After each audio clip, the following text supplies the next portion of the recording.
Welcome back to GiantMonsterGames Mobile Edition. My name is Adrian. Today we are playing some more Craft Warriors, and today, more specifically, we are talking about what is the best deck you can use starting out the game. So we're going to talk about the deck that I feel is the easiest and probably the best deck for levels 4, 5, and 6. Level 7, you can still use it. I still use it, but it gets a little bit dicey. So, yes. Starting out the game, you're looking for a good deck. Let's take a look at it now. It's called Axeman Surprise. And the first time I lost against this deck, I was very surprised. So, what exactly is this deck? Well, I mean, as it suggests, we're using a whole bunch of the Axeman.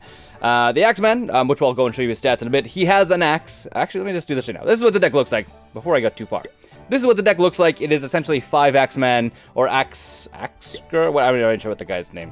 Sorry, I'm a bad player. I don't even know what the guy. This guy at the back, the axe, and then we have 2 Grenadiers. So this is what the deck looks like at its core. As you get more and more points, as you upgrade your airship, you can actually be putting in it so you have more than 1 Axeman. So when they die, you can again respawn them. Same with the Grenadiers. The Grenadiers are also really important because the Axemen can't deal with embattlements or like artillery kind of stuff pieces very well. So you need the Grenadiers to actually take out with that. But the Axemen are really good because they do a couple things. Let me actually go take a look at the Axemen. You actually get a little bit to see the guy I'm working on. I'm working on my own model. It's supposed to be a robot.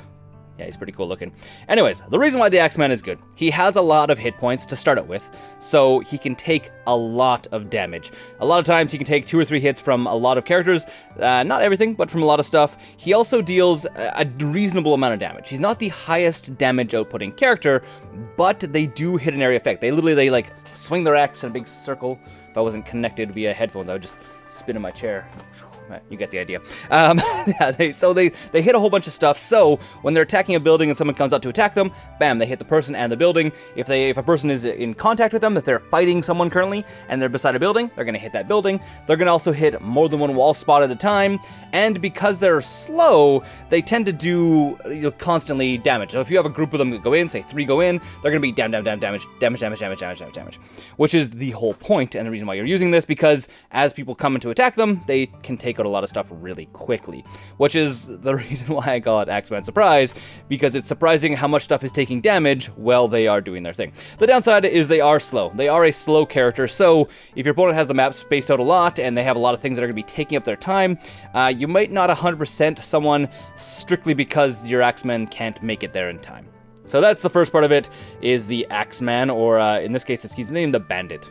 The Bandit with the big axe. I'm not really sure. It seems a little bit strange to me, but he swings a giant axe and hits all surrounding units and buildings for that matter. And then the Grenadier, if you're probably quite familiar with the Grenadier, in this case Mr. T, the Grenadier is used to he throws bombs, so we can throw bombs at a distance, and they target, what do they actually call them in this game? He targets artilleries first. So that's the ballista that shoots at you, the catapult, a bunch of other things. I can't remember what it's called. I think it's called the gunner or whatever, where it shoots like the long distance and hits your guys. So it targets those first. So when you're attacking with this deck, which I'll show you some gameplay footage of, when you're attacking with this deck, you are putting down your Axemen, so they're going to start pushing through and taking out walls and getting into the center of the map, and then you put down the Grenadiers behind them so they can take out the artillery, because the Axemen will draw the artillery fire, and then the Grenadiers can actually take out the artillery, which is the entire idea of the deck. As you upgrade the deck, though, you can add in some other cool things. I'll show you what my upgraded version of the deck has. My currently upgraded, so 110 points. I'm running, again, still 5 Axeman. All of them have 2, some of them have 3 lives. And then I'm also running 2 Grenadiers and I think this guy's he's the wall destruction guy. I don't remember what he's called. So I'm running one of him, and just as a single version, I'm not even running, so if when he dies, he's done. Because usually, once you get to the late game, you need to be able to breach walls fast. You can't have the mortar fire blowing up your guys really quickly, or having other things like the Flame Archer dealing damage to your guys. It just doesn't work. So you need to be able to put something down. It's going to take out at least a wall, which is the objective. And then you can push in a little bit farther. And then I'm also using the Lancer Gladiator guy because he tends to be a tank. He can actually take a lot of damage, and if people are firing at him, so if I see a tower with an archer in it, so either a flame archer or just a regular archer, the tower you can get, lots of times I'll put him down first, so then he'll draw the arrow fire, and because he can soak a ton of that damage, and then the Axeman can go in and actually clean up the job. So this is the idea. Now, let me jump to full screen, and I will show you some of the actual footage of what I've been doing with this deck and why I think it is amazing and how to actually play it. First thing I'd like to point out is I decided to place my guys up in the top right-hand corner up here because, one, I wanted to take out the barracks that he has up there, plus I want to deal with that cannon right away. Attacking a cannon in the open like that is going to be really hard late game, especially once your units have taken a bunch of damage and they're trying to walk across the field, constantly being knocked back and taking damage from the cannon. Next, you can see the wall breaker down here actually manages to get in and blow up one of the walls, which means later on, once the bandits, or the axemen in this case, have destroyed all the other buildings, they actually have a direct entry, which is really helpful and is the whole reason why I'm running the actual wall breaker. Next, you see I drop down some support units, specifically my clan member units, plus an extra axeman. They're being dropped in so I can start doing some extra damage on other parts of the base in case I don't actually manage to take out the actual central base. I actually can take out a bunch of damage and hopefully push myself just over the 50% mark. That's the whole reason why I did this. The next part of this battle, let's move over to where the actual original axemen were dropped down. As you can see, they are now pushing their way towards the central base. They are destroying a lot of things. Now, this is where this tactic gets really good. As you can see, the axeman is running in, he's attacking people and dealing damage to the main base. This is the main strategy behind this deck, is it allows you to attack units and buildings or more than one building at the same time as you push forward on your attack. Now, one of the downsides of this deck is it is a little bit slow, so you need to be conscious about placing your units as they die farther out in other reaches of the map so they can take out buildings fast, so you don't actually clock yourself as you are trying to finish the map. Next, let's talk about the critical reason why we need to use the Grenader. So, the catapult is a prime example of something that'll knock back your axemen, or your bandits in this case, before they can actually deal damage to the wall or the unit itself. So the Grenader is used primarily to destroy stuff like catapults or mortars or cannons in a lot of cases while your axemen push forward. And we have basically wrapped up this entire map. Now it's just my guys having to slowly walk all the way out. The guys got launched by a catapult there. And a spike trap, that's funny. So the guys are going to take about 15 seconds to walk all the way over here as... Oh, my guys get blown up by a grenade. So it's a bunch of traps, obviously, my guys aren't paying any attention to. Luckily, I had a Grenader and an axeman in reserve, so they got over here relatively quickly, but if these things are spread out all over the map, it can take quite a while for your guys to walk out that way. So this has been Axeman Surprise. I hope you guys use this strategy. And now let's talk about how we actually are playing the deck. You saw some of the other past videos I've done, but this is how I play the deck nowadays, so you can kind of see how I've been moving forward playing this deck. Obviously, we're still full screen, so you guys get the full experience. You don't see me, you just hear me talking. I am a ghost. I am speaking in your ear via magical video land. Anyways, so the first thing you do, you're coming in, and the first thing I do every single time is I take a look at the area.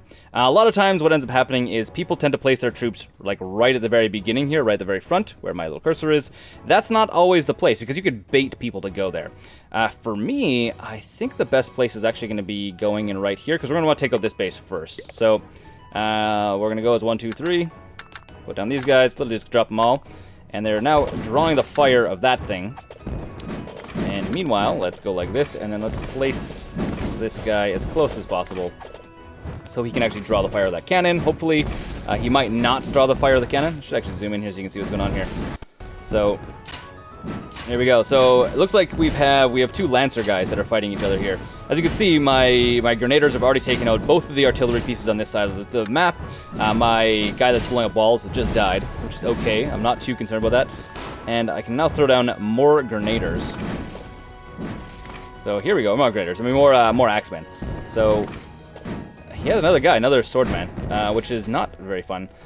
These guys are cleaning up the outside, so I'm not really too concerned right now at this point about my Grenaders or my Axemen. Ooh, that's a really good placement there. Huh. So here's something that you're going to need to do. Is the Axemen cannot deal with the catapult. The catapult knocks them back and they can never actually get in close enough to it. So you need to make sure the Grenaders can take out stuff again, like the catapult is going to be like your primary objective. Now these guys are both going to die from the front gate here, which is actually kind of funny. At this point, I'm going to zoom out. You guys can see what's going on. So now it's literally cleanup / this one ballista up here. So what I would do at this point is I'm going to probably go drop this guy here to take the ballista fire, and then put the Grenader behind him so that he can actually damage the ballista. Because the Axemen can soak ballista fire for a while. Not for a really long time, but for a little while at least. So why not let him do that? And then, again, we should probably just go like this and just work on taking out this ballista. 2 Axemen will make quick work of the ballista.